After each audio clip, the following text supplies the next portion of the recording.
about Jetty and Lamar, and just wanted to make sure that we acknowledge them. Both obviously incredible human beings that had such respect across the organization. So I wanted to thank, Jetty and Lamar personally on behalf of everybody, what they brought to the table. Every day was a great day around those guys, those two.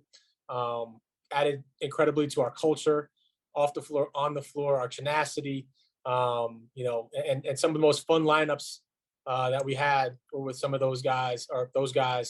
And I just wanted to thank them. I think they also helped contribute to a culture that you're seeing really blossom, and a culture that we have now of players that want to come. And I think we'll talk about the free agency period. Definitely want to get to your questions on our acquisitions. But the thing that I was most, happy with was with the players wanting to come to Cleveland and be a part of this thing. And we'd be remiss if we didn't give Jetty and Lamar credit for amplifying our culture, making this a fun place to be. And I think other players see that. And that went into certainly our free agency and us being able to attract some of the best players in the game. So with that, I'll open it up to questions. So thanks, Sam. Serena, go ahead. Hey, Koby. Look, a lot of moves already this summer between re-signing Caris and acquiring Strus and signing Niang and Jerome. And just what's been the motivation behind just your offseason strategy, and what needs have you felt like have been addressed? Yeah, so I think going into this offseason, I think I told you guys not too long ago that I wasn't going to make sweeping changes. I was really excited about our core, our youth, and really having patience with this group. And now the time is to really complement those pieces, with some shooting, some spacing. And I'm really, really happy with, our acquisitions. And that was, being very targeted and intentional to put around, our core four, if you will, some really dynamic shooting. And we talk about Max Strus and George Niang and Ty Jerome. Those really add to our offense in a dynamic way. And we really want to diversify our offense. And so being able to add those additions is huge. And then, I know Chris Fedor wrote about this, but really Caris was the number one offseason target for us to re-sign him, to make sure he was in the fold. It's really valuable to have a sixth starter, a guy that can step in and do anything for you at a given notice. And I think he's been a very, very underrated acquisition for us for what he's been able to do. And to keep him with this group is really key, and was really key for us. So, very, very excited about our offseason so far. Next question is from Chris Fedor. Hey, Koby, how's it going? Hey, just in Vegas, it's 1:10 right now. So taking this from my hotel room. Going back to Emoni and the selection of him in the second round, given some of the baggage that he comes with, what made you guys comfortable taking that risk on him at 49? Well, I think we go pretty deep in terms of, our background, and understood some of the challenges there. But really excited about the upside of a 19-year-old 6'9" shooter, really.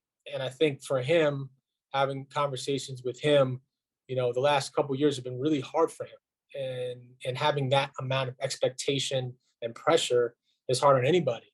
And so I think our job is just alleviate that, take that off the table. There's no expectation here. You don't have to come in here and change or shock the world, and really learn from this group and have fun again. And so we're excited to see him debut tonight, and really help him with tools to get into a routine here. But he has a runway, and he doesn't have to prove something right away, which I think was part of the problem the last 2 years. Everyone wanted to be the next KD, and it's okay if he's not that.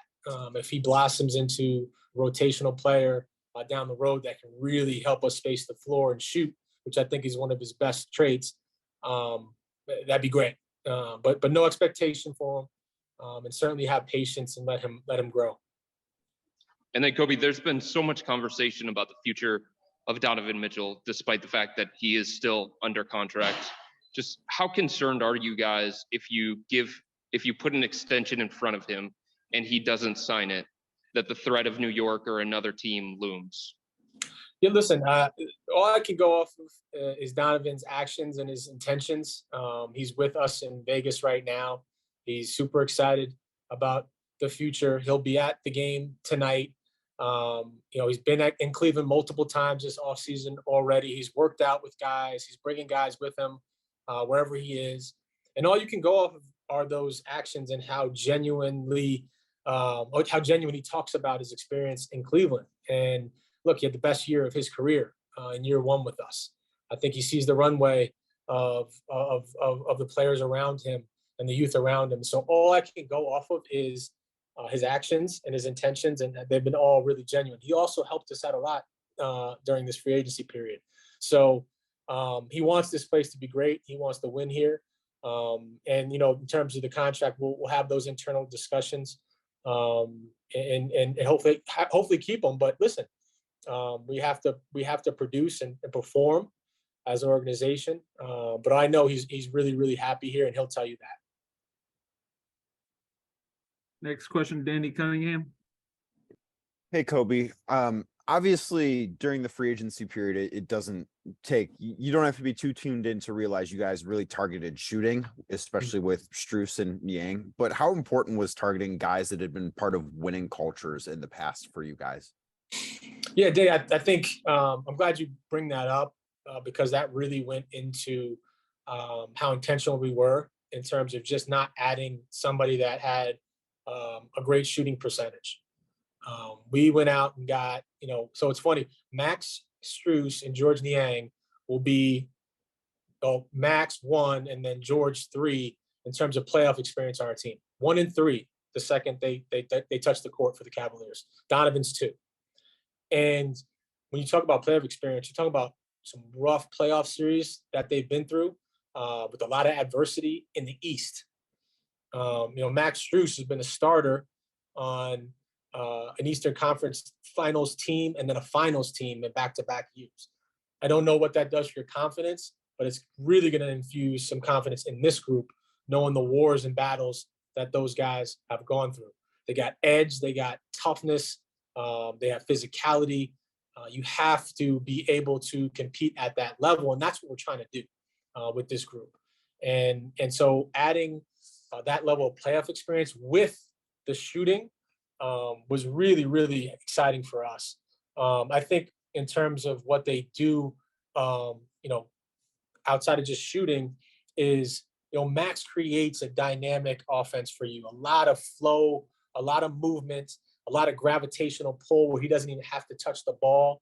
And I think we're going to see a lot of that. We got very stagnant last year, and we asked Darius and Donovan, 2 immensely talented players, to really drive offense for us. This is going to make it a lot easier for them. We'll have sets and different actions in the half court that will be hard to guard. Just watch his movement in Miami and tell us that's not going to help us immensely. I think they bring a lot of different things to the table. George also, throughout his whole career, just getting back to the shooting piece, has been a 40% three-point shooter for the past 5 years. And I think everyone in the gym knows what he's going to do. And he's still shooting that incredible percentage. So he's a really important piece for us. Both are high character guys. Ty Jerome's a high character individual. And I'll go back to it again why I'm so excited about this group or these acquisitions. What's really, for me, exciting is, for Max and for George and for Ty, we were the number 1 destination. This is the team they wanted to come to. They saw the fit, they saw the upside, and they think that we can go a long ways. And so when you talk to these guys, ask them, was Cleveland, your first destination? They're going to tell you that. And for me, that's really exciting. For to have us be a free agent destination hasn't always been the case. And we've become that in large part because of this group. Darius is someone people want to play with. Evan Mobley, Jared Allen, Donovan Mitchell, you name it. These guys want to come and play with those guys. And so we've created that destination for these free agents. And that's pretty cool. And then how do you expect that added shooting to kind of highlight what Evan Mobley is able to do offensively in year 3 compared to what he's been able to do in the past? Well, Evan, almost to a fault, is so unselfish. He's a great passer. We want to really diversify our offense around Evan a lot more. And so when you add the floor spacing, it's only going to make him more dynamic. We want to see him rebound push a lot more this year with spacing into the corners, right? And so he's going to make the right play. Can we play out of the hub and really accentuate his playmaking skills and his passing ability? And so I think, to your point, just as much as going to help the guard, it's going to help Evan as well. We're going to see Evan at the 5 a lot this year too, and some 4 out around 1 offense, and that's going to be really hard for defenses to guard. And so I just want to, we're going to be way more diverse in our attack, way more intentional when we get across half court, but what we want to try to get to, and the floor spacing really, really helps that. Next question from Nate Ulrich.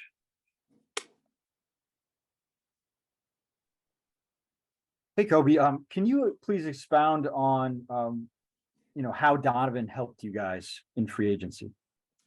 I don't want to expand upon it too much. These guys are friends and they talk. Donovan goes back to Utah with George, and it's one of his best friends. But look, I think the thing that we can't control is players talk, and the things we can control are the experiences that players have in the building, how they feel like they're being treated, performance plans for them. And when guys have their best years at a place, they're going to speak glowingly of a place. And so we don't know what happens offline and what they're saying. But when Max Strus does his research and calls different players within his, in his orbit that have been to our place, and they talk glowingly of the place, it helps. It really does help. And so I'm not going to say exactly what Donovan did or didn't do, but I do know that he spoke glowingly of the place, and we can tell. And, related to this conversation, obviously you mentioned Niang playing with Donovan in Utah, and Ty Jerome, a childhood friend and childhood teammate of Donovan. I'm sure you like those players for other reasons, but how nice of a benefit or a bonus is it that those guys have that history with, your all-star, all-NBA guy? Really fortunate. Donovan he's immensely talented and intellectual off the court. And so, that he's a VP for the Players Association. He has a lot of interactions and conversations with the league as a whole. And that's going from the league office all the way up to Adam Silver, all the way to the two-way players on our bench. And that goes to Emoni Bates that he worked out with for 2 straight summers in New York. So his wherewithal, his orbit is really large. We love it. He gives us honest feedback, and he's really, really helpful. So I couldn't be more happy with him as a person. This is a human being, and having really informative conversations with him about how we should make and mold this team. He's also very realistic. He knows where we were in terms of our cap and what we were, realistically could do. And I think, we all, not just Donovan, we're all thrilled with what we could achieve with very limited resources to add to this group. But I will say, give the players the credit, because guys want to come to Cleveland to play with them. That's the big picture. That's a big takeaway from this offseason. Joe G, next. Hey, Koby. Hey. You talked about being really targeted in the guys you were looking at. Can you talk about bringing Ty Jerome in? So Ty, I go pretty far back with Ty. I've known him for a long time, and it's it's someone that I'm thrilled to add because he's going to grow on everybody once he gets to this organization. He's just going to keep chipping away with his basketball IQ, with his character, with his personality. He's an absolute fountain. We talk about we want fountains, not drains. This is a guy that's going to come in every day as a fountain, a giver, regardless of the role. But we do know he can play. And he happened to have one of the best games of his career against the Cavaliers when Golden State decided to shut everyone down. And we thought it was going to be a cakewalk. And he came into this building and really showed us who he is. So we're excited to add him. I also think, people forget, like, he's 6'5". He's got real size. I think he can play alongside the guards, play some three at times if we need to in a second unit. So he just gives us a lot of versatility off the bench. And you'll see, Joe, when you're around him, you'll just fall in love. He's a great person. And then at this point in the offseason, just from your viewpoint, how do you feel about the big man group? Obviously, you have Evan and Jarrett. What are you looking at behind that? How do you feel about that? So the trade hasn't gone through yet, so I can't talk about another acquisition that's coming that has some real size and athletic ability. But I think we're very, very fortunate. I think when you have two 7-foot guys that defend the rim and can switch out, it really gives you the luxury. And so do I feel good about Evan Mobley and Jared Allen? Absolutely. Behind them, I think we've added, George Niang as well, who could play some wing, can play some space four. I think that really is an interesting dynamic to add, 40% three-point shooter around those guys to really accentuate who they are offensively as well. And then we're working on, like I said, the backup 5 position. But no, look, like, we have all world defensive players in our front court. And so, can we add to that? Absolutely. I think we're looking at that as well. But to start there, the number 1 defense in the league because of those two, I think we're in a good spot. Thanks, Koby. Next question from Dale Ryder.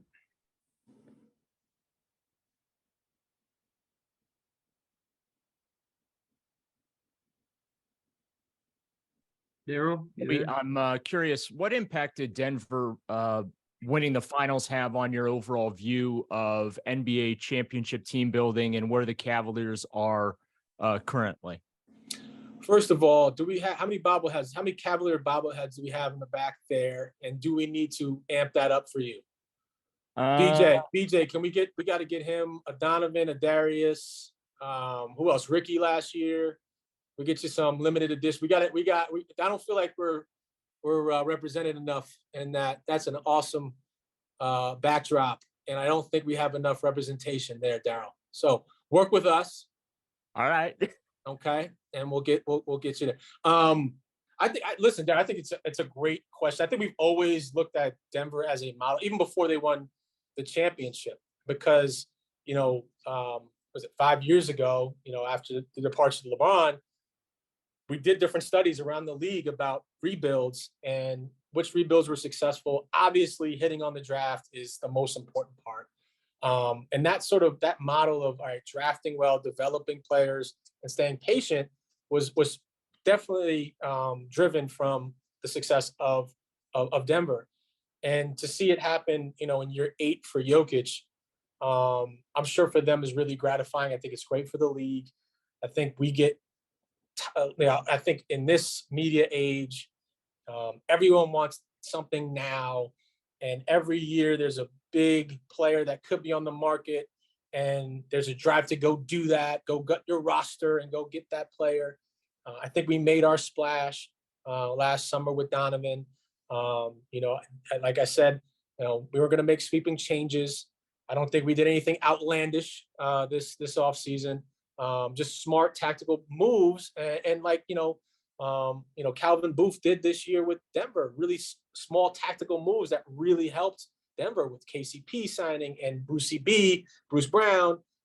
Those were really integral in their draft pick, integral to the core that they have built. They've had failures in the playoffs. They've had setbacks. They've had injuries, and they've stayed the course, and they've been really, really patient. Is that going to be our road? We'll see. But I do appreciate, an ownership group that really buys into the core and gives them the patience to really grow and blossom. For us, just looking at the comparables, and we're not saying, Evan's going to be Jokic at all. Jokic is the best player in the world right now. Evan's in year 3. But what does Evan look like year 5? What does he look like year 8?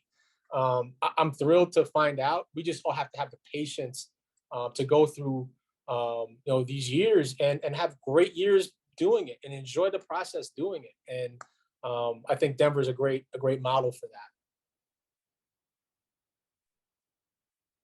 Is Daryl still on mute? Yeah.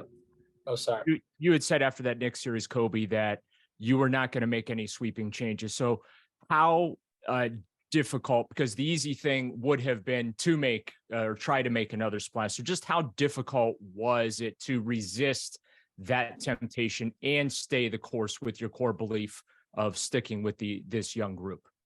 Not at all, really. I mean, we're, like I said, we're very, very fortunate. The players that we have, and our best players are high character guys that want to be in Cleveland. We're really lucky. We're fortunate. We got that part of it right. Now it's how do you supplement around that group with some dynamic shooting, and I think also bringing guys that fit the culture. The age group, everyone's right around the same age and entering their prime. Max Strus is just 27 years old, and we have him under contract as he's entering his prime and what he knows, how he knows how to be successful. So I'm thrilled. It really wasn't hard at all. If you spent time and been around Darius Garland, that was the most crazy rumor you've ever heard of in your life. We've drafted him. We've raised him to be an all-star. He's under contract for 5 more years. He loves it here. That's not hard for me. Chris, go ahead. Koby, you've talked a lot about Strus and what you like about him, but why was it that he was such a priority for you guys in free agency, and why were you willing to go above the mid-level and give up Jetty and give up Lamar, 2 guys that you talked about were integral to your success over the last couple of years to get Max? Yeah, I think, Max is really has really created a niche for himself. When you talk about a movement shooter, it's something to go get, some shooting that has high percentages, and it's entirely another thing to get somebody that his skill sets. We don't have that, and I'm not making the comparison because Kyle Korver's one of the best shooters to ever do it.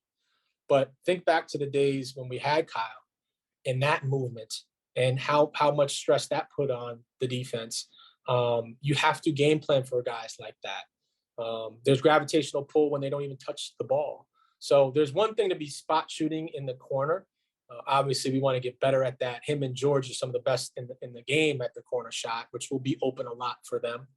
But what are they doing in terms of movement to get us out of just being stagnant? What sets are we putting in for them? You can really run offense through them in a lot of ways, even if they're not touching it. JJ Redick's another one that would have great movement off the ball and really helped. You think about those Philly teams, some of the best teams where he was really moving without the ball and helping them. And so that's why we think he's more than just a shooter. He's a dynamic spacer. He's a movement shooter. And he's going to get guys open just by, how he plays the game. I think the other piece too is, the last 2 playoffs, we have to watch him a lot. And listen, these are tough series. People are locking in on him, and that's why he has no space to shoot. That's why the vast majority of his shots are contested. And he's playing deep into the East. And so we had to see him a lot, and we just coveted that. We covered that experience. We coveted his movement, and then just finding out about him as a person, we knew he would fit. And Koby, you mentioned the conversation or the rumors about Darius Garland and all that stuff and not making any sweeping changes. Will the core four be together when you guys start this coming season? Yes, I intend that to be the case. And listen, never make promises in case something were to miraculously happen. But all four know how important they are to this, and no conversations have happened outside of teams calling, doing their job. No conversations have happened substantial that we envision, breaking up this core. It's a core that won 51 games last year, and really has a lot more a runway left. And I hope that's the case. I think we're going to continue to get better. Last two quick ones from Nate Ulrich and then Danny Cunningham. Hey, Koby, given he's from the backyard here and the family legacy, I feel compelled to ask you about what went into giving Pete Nance a look. We've always liked Pete. It's amazing. It's really cool because, if you've been to our practice facility, we have all our retired jerseys up there as well. And every time I see him running around and, making threes and playing hard in practice, I'm looking up and I see the Nance jersey. It's just pretty cool. But we've seen him in our gym since he was really, really young, working out. Obviously, we tracked him throughout his college career. It's wonderful, wonderful family. But Pete has a chance. Pete has a chance. He's actually opened up some eyes in this mini camp going into summer league about what he can do. So, listen, he's going to have every opportunity in the world, right? Because of who he is and his namesake. But I think he's going to carve out a little niche for himself here in the league. And I'm not gonna rule him out. I think he has a chance. What about his game makes you think that, real quick?